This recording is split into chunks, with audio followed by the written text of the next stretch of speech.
ligações químicas correspondem à união dos átomos na formação de moléculas.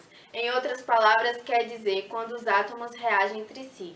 São classificadas em ligações iônicas, covalentes dativa e metálica.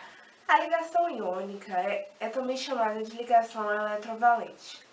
É realizada entre íons, cátions e ânions. Daí o termo ligação iônica. Os íons são átomos que possuem uma carga elétrica por meio da perda ou ganho de um ou mais elétrons. Portanto, um ânion de carga elétrica negativa se une a um cátion de carga positiva, formando entre eles um composto iônico por meio da interação eletrostática existente entre eles.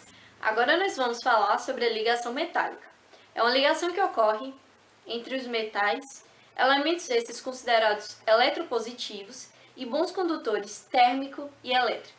Para tanto, alguns metais perdem elétrons da sua última camada, chamados de elétrons livres, formando assim os cátions. A partir disso, os elétrons liberados na ligação metálica formam uma nuvem eletrônica, também chamada de mar de elétrons, que produz uma força fazendo com que os átomos do metal permaneçam unidos. Alguns exemplos de metais que temos é o ouro, o cobre, o ferro, a prata e o níquel. E também, é claro, existem vários outros.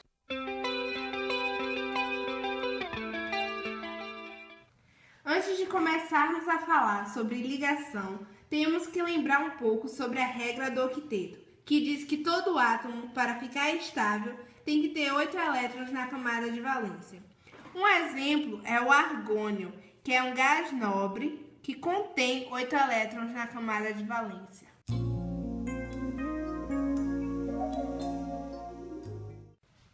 No videoaula de hoje, iremos falar sobre ligação iônica e ligação metálica.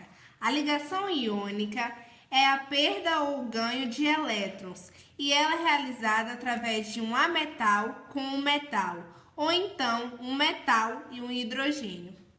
Um exemplo de estrutura de ligação iônica é o cloreto de sódio, Na+ e Cl-. Na ligação iônica, a gente faz a regra do escorrega e chega à conclusão de NaCl, cloreto de sódio, o sal de cozinha.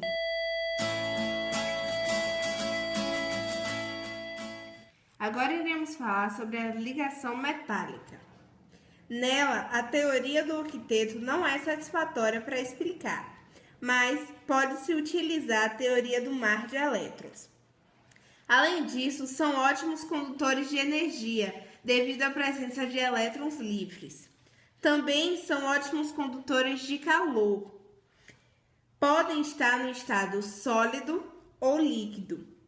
E apresentam ductibilidade, que é a capacidade de transformá-los em fios, e maleabilidade, que é a capacidade de transformá-los em lâminas. Metais podem formar ligas metálicas, que são a mistura de metais. Um exemplo é o bronze, que é a mistura de estanho com cobre.